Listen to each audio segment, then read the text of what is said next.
자, 베프의 촉 배상훈 프로파일러와 함께 한 주간 가장 관심을 끌었던 사건에 대해서 심층적으로 분석을 해보겠습니다.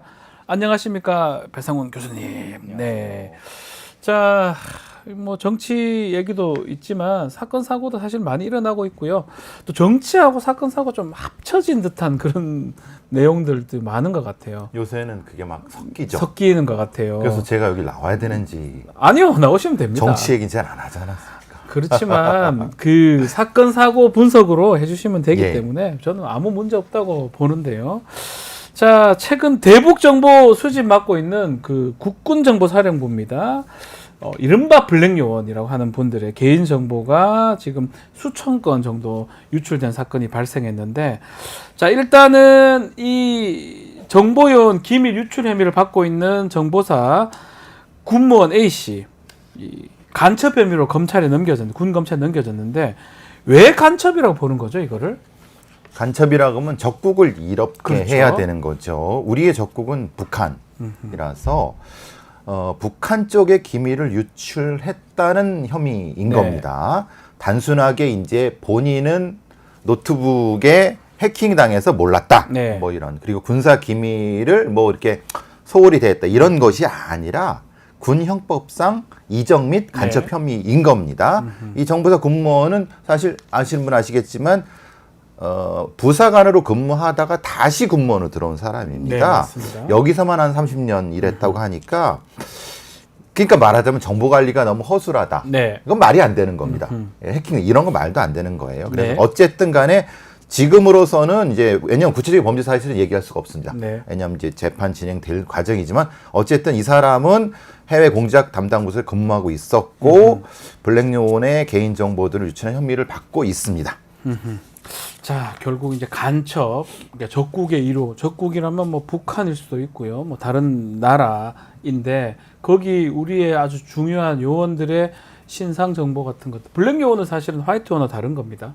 감춰서 일하는 사람들인데 이 사람들의 개인 정보가 유출된 상황이기 때문에 간첩 혐의가 된 거고, 또 군무원이니까 군 검찰에 지금 조사를 받고 있는 뭐 그런 상황으로 봐야 될 것 같은데, 자, 결국 정보사 기강회의가 최근 다시 또 이 사건 계기로 도마 위에 올랐는데, 정보사가 이 확보한 이 군사 기밀 자료 이렇게 무분별하게 유출한 사례가 많이 있다고 하는데 어떻게 확인이 된 겁니까? 이게 사실은 뭐 관련된 네. 판결을 한국일보 네. 언론사가 분석한 결과입니다. 2019년부터 2024년 관련돼서 기밀보호법상 그리고 군기 누설 혐의 부분에서 분석을 해보니까 이게 너무 황당하더라. 네네. 그러니까 정보사 장교들이라든가 관련된 사람들이 이게 있을 수 있는 일이냐라는 네. 형태, 돈 받고 한 친분 때문에 이런 여러 가지가 문제가 있었습니다. 네, 지금 정보들을 뺀 겁니다. 이 국군 기무사령부, 지금은 기무사령부가 아닌데, 네. 이거 정보사령부는 정보사령부. 정보를 이제 군대, 네. 국방부나 국군에서 이제 캐치하는 매우 중요한 이제 사령부인데, 여기서 계속 이렇게 기밀 같은 게, 군사 기밀 같은 게 유출되는 사례인데, 이게 우리 베프가 세 가지 정도로 내용을 좀 정리를 하셨다면서요? 예. 네. 들으시면 되게 황당하실 겁니다. 첫 번째는 네. 고교 동창한테 이 정보를 전달을 한 겁니다. 고등학교 동창한테요? 예. 예. 말하자면 이 C씨라는 사람인데요.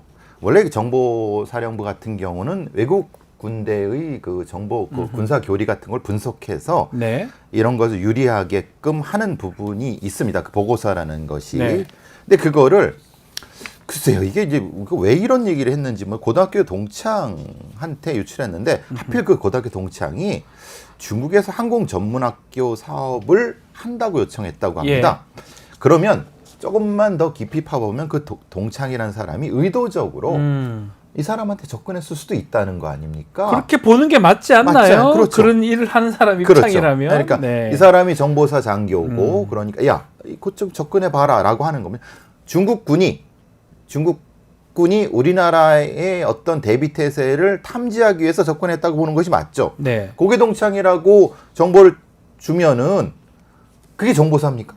그러니까요. 예, 그리고 이제 이게 두 번째 너무 황당할 겁니다. 첫 번째는 고교 동창이라는 이유로 이 정보를 막 별 문제 없이 예. 줬는데 알고 보니까 중국한테 그 자료가 넘어가는 거네요. 그렇죠. 두 예. 번째는 이 경찰, 특히 네. 이제 말하자면 보안계 경장인 사람인데 네.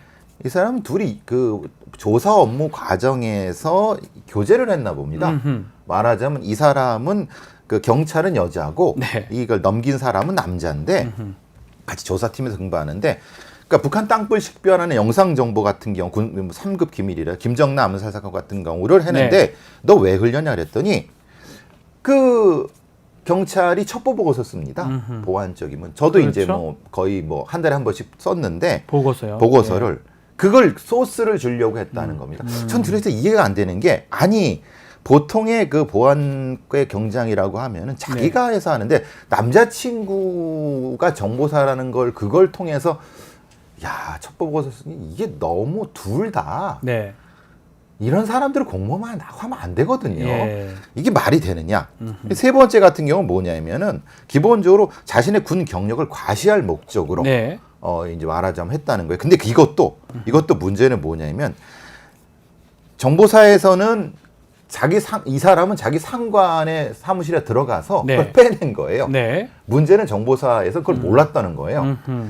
이 사람이 소송 중에 네. 내가 이것을 이렇게 빼내었어라고 직접 올려갖고 알게 된 거예요. 음흠. 이게 말이 됩니까?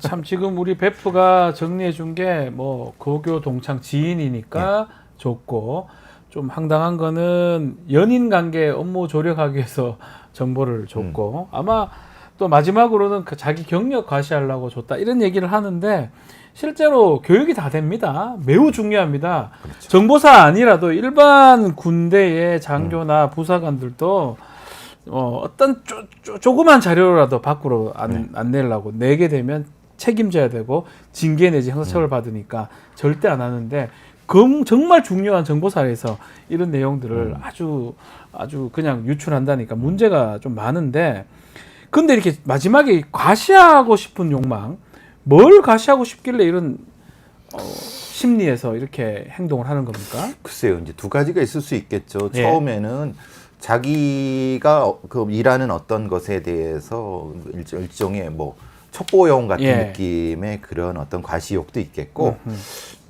이게 사후에 취업 관련된 부분하고 저는 연결돼 있다고 생각하거든요. 취업하고요. 왜냐하면 예. 중국 쪽에서 우리나라에 들어오는 어떤 스파이들은 기본적으로 민간 회사를 위장을 합니다. 네. 민간 회사에 취업하려고 하면 경력이 있어야 되잖아요. 경력이 있어야죠. 그러니까 그 경력을 이런저런 얘기를 하다가 과시하려고 했을까? 두 가지가 다. 그러니까 결국 그러면 정보사가 요원에 대한 관리 구조, 사후 관리 구조가 뭐가 잘못돼 있다. 네.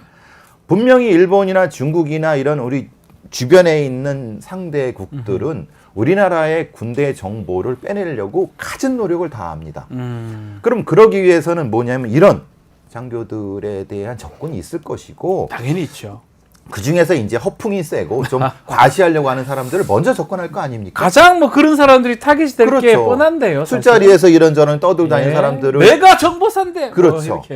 예. 그러면 일단 접근해 갖고 돈 좀 집어주고 네. 그러니까 결국은 이런 형태가 두 가지가 겹쳐 갖고 나오는 건데 네. 그러면 문제는 우리나라의 방첩사 같은 데나 정보사 내부 감찰이 안 됐다는 거 아닙니까? 이게 사실 문제가 크죠. 예. 자, 이 뭐 정보사의 보안 문제, 정보사뿐만 아니고 국군 전체가 마찬가지입니다. 보안이 매우 중요한데요. 왜 그럴까요? 왜 그래 반복되나요? 왜냐하면 저는 사후 네. 관리 구조가 잘못됐다고. 미국 같은 경우는 민간 연구소를 해서 사후 관리를 하거든요. 네. 요번에 군 장성, 정보사 장성 둘이 소송한 거 아시죠? 예, 둘이 뭐 명예훼손, 예. 모욕 이런 걸로 싸우고 사령관과 예. 그 밑에 여단장이 원투인데 계급이 거꾸로 됐습니다. 예, 예. 말하자면 육사 선후배 예. 바뀌었더라고요. 그러니까 사령관이 예. 후배인데 계급이 높아요. 네, 네, 네. 이제 선배인데 낮아요. 네. 근데 그건 표면상의 것이고 뭐냐면 민간 연구소 관련된 부분을 이용하는 부분인데 저는 네. 사실은 여기에 핵심이 있다고 생각하거든요.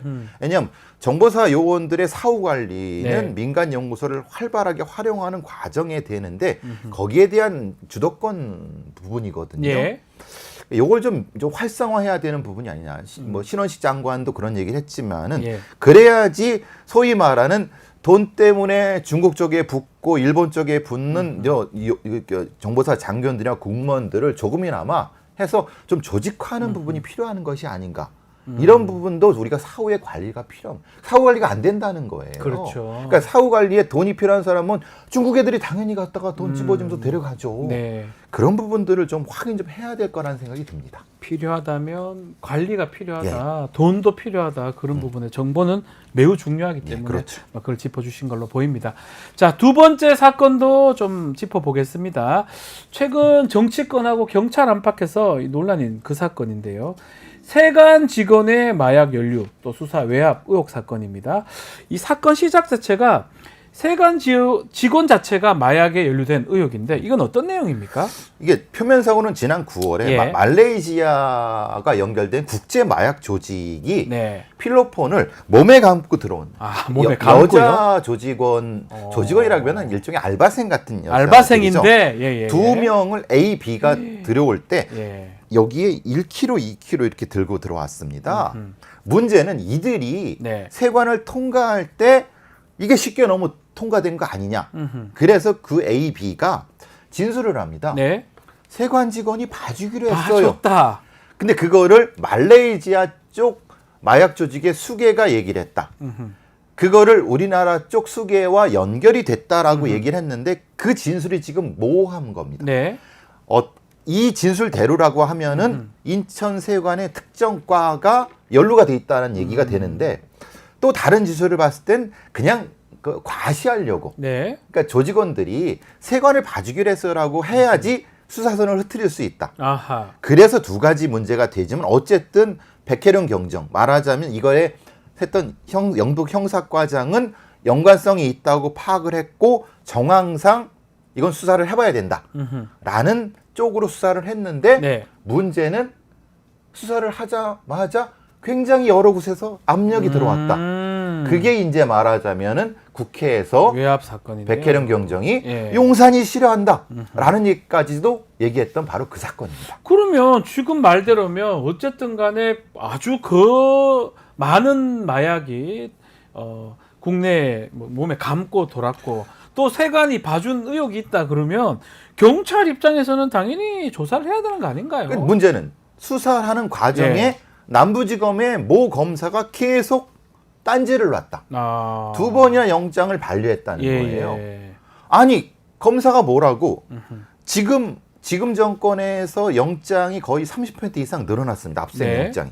아니 근데 그 영장은 늘어났는데 왜 지금 이 영장은 반려를 하느냐. 네. 최소한 압수수색까지는 해야 되는 거 아니냐. 압수영장 기각하기가 쉽지가 않은데요. 아니 그냥 수사하겠다고 한 건데 뭐 네. 혐의점이 있다고 확인하려고 했는데 왜 그랬느냐. 그러니까 백혜령 경정은 뭐야 이게. 예. 느낌이 이상하다. 아하. 그러는 과정에서 관세청 그러니까 인천세관의 관세청 직원들이 직접 왔습니다. 영등포 경찰서에 와서 예. 이게 뭐야? 아니 수사받는 쪽이 와서 이런 경우가 있습니까? 네. 아하. 지금 그래서 백혜령 경정 그 수사팀 과장은 이거 뭐가 있다. 라고 해서 브리핑을 하려고 했던 거예요. 그 지금 말씀대로라면 인천 세관 관련해서 뭔가 필로폰 밀반입을 봐주거나 뭔가 이런 것들이 있기 때문에 경찰에서 백혜령 경정이었죠. 경찰에서 압수영장을 검사한테 신청했는데 남부지검에서 계속 그냥 구속영장이고 압수수색 영장인데 계속 기각이 됐다. 그래서 이런 부분들이 사실은 좀 문제가 된다고 하고 결국 이유 때문에 이게 부실 수사가 되고 가장 수사 오명을 뒤집어 쓰게 됐다고 하던데 백혜령 경정 주장은 어떤 겁니까? 그러면 수사 선호차가 잘못됐다. 네. 말하자면은 경찰 수뇌부나 아니면은 관세청 얘기는 예. 본인이 그 조직원의 말만 믿고 그냥 수사했다는 것이 되지만 네. 제가 볼 때 이렇게 한 그 여성한테 많은 이걸 네. 들여올 때는 분명히 맥락이 있다. 그러니까 뭔가 루트를 개척해놨기 때문에 그렇게 들어오는 그렇죠. 거지. 그냥 할 일이 없지요. 보통은 사실은. 위험 분산 때문에 소량을 여러 사람한테 아하. 들어옵니다. 그렇죠. 근데 지금 이거는 두 사람한테 키로 단위를 합니다. 이게 말이 되느냐? 그러니까 백혜령 경정은 그 느낌이 와서 이거는 네. 수사할 필요가 있다라고 수사해야 했고, 된다. 예. 근데 수사를 왜 못하게 하느냐가 백혜령 경장의 얘기죠. 최소한 그건 해야 되는 거. 그것 때문에 기자회견을 하게 된, 브리핑을 하게 된 거지.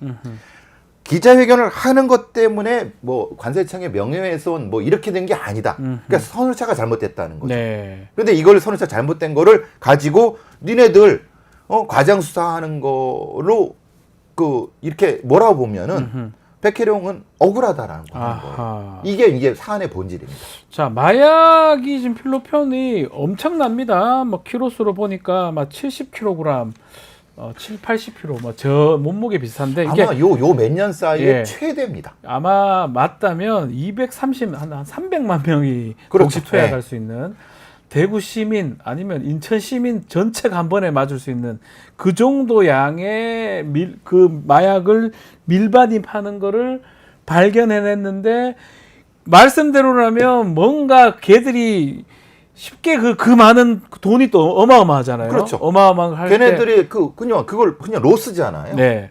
아니 그렇게 할 수 있냐 이 말이에요. 그러니까 그 쉽게 할 수 있냐는 거죠. 다 짜고 네. 위에 말 걸어놓고 했을 가능성이 높기 때문에 그렇기 때문에 경찰은 수사를 했을 것 같은데요. 그런데 더 문제는 네. 그 조직원들이 얘기한 게 한국 쪽 보스. 음흠. 그럼 왜 수사 안 하냐 이 말이에요. 그렇죠. 분명히 받는 쪽 보스가 있을 거라면 당연히 아니 그걸 있겠죠. 이렇게 안 한다. 그럼 수십 큐를 받는데 예. 한국 쪽 보스 수사는 왜 안 하느냐? 네. 그런데 모르겠다. 예. 이게 모르겠다 말이 됩니까? 이상한 부분이 그런 부분 같아요. 이렇게 아주 많은 양의 마약이 들어왔고 관세청 직원들이 연루가 돼 있는 상황이 있다면 당연히 조사를 해야 되고 또 말씀처럼 한국 쪽에 받는 놈이라 그렇게요. 네, 놈이 있어야 되는 거잖아요. 범죄 수괴가 있을 건데 그 조사가 돼야 되고 백혜령 경정 어쨌든 이거 조사 좀 해야 되는데 일단은 검사가 남부지검이 담당입니다. 남부지검에서 막았던 거 등등 이런 것들이 좀 문제가 될 것 같은데 경찰, 관세청, 검찰 이렇게 연결이 돼 있습니다. 근데 이 사건이 정치권으로 번지게 된 이유는 또 뭔가요? 아니, 이 사건을 네. 이제 말하자면은 뭐 이제 국회에서 네. 이제 관세청에 질문을 한 거죠. 네. 용산 대통령실에 협조 요청하는 적이 있느냐라고 네. 했더니 관세청이 답변이 곤란하다라고 했다는 거예요. 왜? 수사 중이라서. 네. 글쎄 이걸 국회가 답변을 물었으면은 아니 협조 요청했으면 협조 요청했다 하던가 네. 뭐 때문에 왜 이렇게 피하냐 이 말이에요. 네. 그러니까 또 그럼 용산이 연결돼 있다는 거 아니냐? 계속 그 문제가 되는 거죠. 사실은 지금 이제 여기도 또 그 이종호라고 멋쟁 해병에 그 사람이 등장을 합니다. 이종호가 어떤 분이 오빠라고 했던 예, 그분인가요? 아, 그리고- 왜 이렇게 오빠분이 많으세요? 그러게요. 조병로라고 이제 경무관을 이종호 씨가 이제 언급을 하는데 이 조병로 경무관이 당시에 전화를 한 사람. 전화를 한 사람이죠. 왜냐하면 네. 경무관이 경정 두 계급 아래 사람한테 네. 사건을 물어본 겁니다. 네. 아니 자기가 뭐라고 이게 말이 됩니까?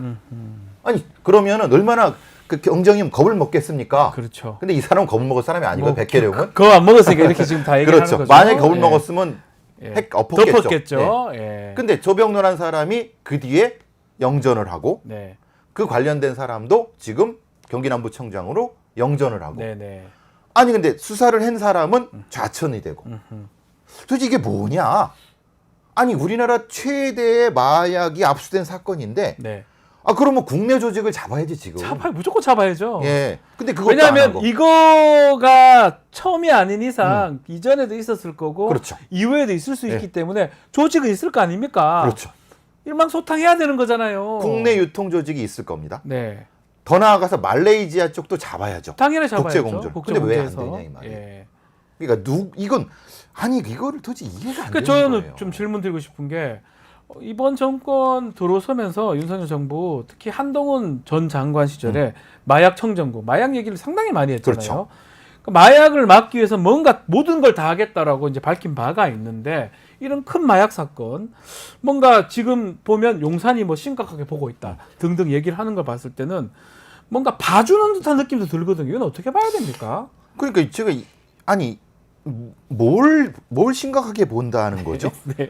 그러니까 말하자면 네. 관세청이 연관된 걸 심각하게 본다는 건지 아니면은 아니 관세청이 연관돼 있으면 거기가 만약에 연관돼 있으면 당연히 다 때려 잡아야죠. 네네. 그렇게 맞죠. 만약에 부패했다고 하면 다 때려 잡아야죠. 이게 마약과 관련된 그 관세청이라는 게 말이 됩니까? 아직은 모릅니다만은. 네, 아직 모르지만. 그런데 네. 그러면은 저거 100번 양보해서 네. 백혜령이 과잉 수사를 했다. 그러면 다 없고 검찰이 주도적으로 수사를 하시면 되잖아요. 예, 해야 되겠죠. 그렇죠. 예. 이거 그럼 경찰과 관세청 연관되고 그러면 특수본을 만들어서라도 해야 되는 게 검찰의 입장인데 검찰의 입장은 지금 수사를 뭐야 없어요. 네네. 그럼 뭐예요 이게? 이게 사실은 베프님 보시기엔 이 사건의 본질은 그 마약 사건을 지금 말레이시아에서 한국에 들어오는데 범죄 조직들 예. 소탕해야 되고 네. 그 범죄 조직들이 작동을 하려면 베프님 어떤 경험이나 그 분석에 따르면 세관이 도움 줬을 가능성이 있는 거잖아요. 그걸 믿었으니까 했을 거 아니에요. 그렇죠. 그 거액의 마약이 들어가는데 막 마음대로 몸에 묶어가지고 보내겠습니까? 두 사람 제가 범죄 저질러도 그 짓은 그렇게 하지 않을 것 같거든요. 두 사람이 무사 통과했어요. 그러니까요. 그게 말이 되느냐? 확실히 믿음이 있고 그렇죠. 뭔가 우리가 소위 말하는 뭐 약을 쳐놨던 이런 표현 쓰잖아요. 속어로 돈을 줘놨든지 아니면 우리 쪽으로 만들어 놨기 때문에 했을 거라는 거잖아요. 했을 수 있다는 그렇죠. 거잖아요. 그렇다면 수사기관 입장에서는 그 범죄 조직도 발견해야 되지만 뒷배를 봐주고 있는 네. 세관이나 아니면 아닌 걸 확인해 줘야 되는 거 아닙니까? 근데 문제는 영등포 경찰서의 그 수사팀은 네, 지금 팀장 날아갔어요. 네, 수사팀 해체됐어요. 네. 그럼 마약 수사를 하자는 겁니까 말자는 겁니까? 음, 분명히 필로폰은 있어요. 네, 네, 국내 조직 수계도 있어요. 네, 있겠죠. 그럼 잡아야지. 잡아야죠. 그러니까 지금 논란되는 건 빼고라도 네. 걔들은 잡아야지. 잡았어야죠. 예. 그럼 어쩌자는 거예요? 그 당장이라도 지금 검찰에서는 수사팀을 네. 만들어서 해셔야 됩니다. 네. 당장이라도 해야 되는데 뭔가 지금 이게 정치 사건이 돼 버려 가지고 이종호, 그렇죠. 조병로, 용산이 심각하게 바라본다. 사실은 그거는 두 번째 문제고요. 정말 그것 때문에 봐준 건지 뭐 확인해야 될 것 같고 그건 수사를 지금 해보면. 해야 되는 거는 베프님 보시기에는 이 마약 루트하고 예. 한국 내의 보스 그렇죠. 잡아야 된다. 국내 보스와 유통 조직, 말레이시아 쪽 보스와 유통 조직. 네. 지금은 운반인의 둘만 잡아서 지금 재판 진행 중이에요. 이게 그래, 뭐 말이 애들 됩니까? 둘이잖아요. 네. 애들. 여자 둘이에요. 네. 아무 의미 없어요. 그런 사람들 말레이시아에서 얼마나 섭외할 수 있어요. 문제는 그걸 운반하게 시킨 국제 마약 조직을 두들겨 잡아야죠. 그렇죠, 그렇죠. 그걸 안 하고 있는 건 이상한 겁니다. 베프님 얘기를 들어보니까 핵심 부분은 사실 그 부분이 그렇죠. 이거잖아요. 네. 뭐 정치 얘기는 뭐 두 번째 부분이고 지금 마약이 저 많은 마약이 지금 들어올 수 있다는 거는 국내에 그만큼 또 유통이 된다는 거고 그렇죠. 뭐 마약 청정국이고 뭐고 간에 그거 말이 무색하게 되는 게 아닌가. 저 뒤에 생각이 보세요. 듭니다. 저기 좀 마약 나오잖아요. 마약 뒤에 저게 예. 다입니다. 예. 저 많은 양이 국내에 풀렸다고 생각해 보세요. 어마어마합니다. 저게 네. 몸에 지금 감고 돌았다는 거잖아요.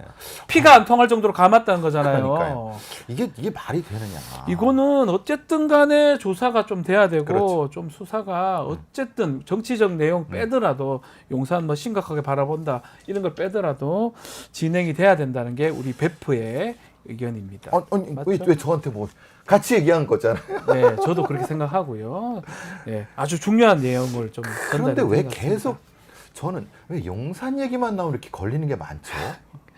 그 정치 얘기는 안 하신다면서요? 이거 용산 얘기 죄송합니다. 아니 근데 뭐 베프님은 사건의 시각에서 바라보시는 예. 거니까요. 네, 어쨌든 그 부분은 아마 나중에 확인은 될 것 같습니다. 안타깝게 수사를 제대로 하는 네. 백혜룡 같은 사람이 네, 이렇게 물 먹고 물러난다. 네. 그럼 경찰 조직이 뭐 망가지는 거예요. 아하. 안 그렇습니까? 아니 형사과장을 저렇게 수사 제대로 한 형사과장을 뭉개버리면은 누가 수사를 저렇게 제대로 하려고 합니까? 그러니까요. 말이 됩니까? 예. 아니 이건 경찰 조직을 위해서라도 안 되는 얘기예요. 예. 베프님이 오늘 화를 많이 내셨습니다. 죄송합니다. 알겠습니다. 베프의 촉 배상훈 프로파일러와 함께 오늘 말씀 나눴습니다. 오늘 말씀 감사합니다. 자.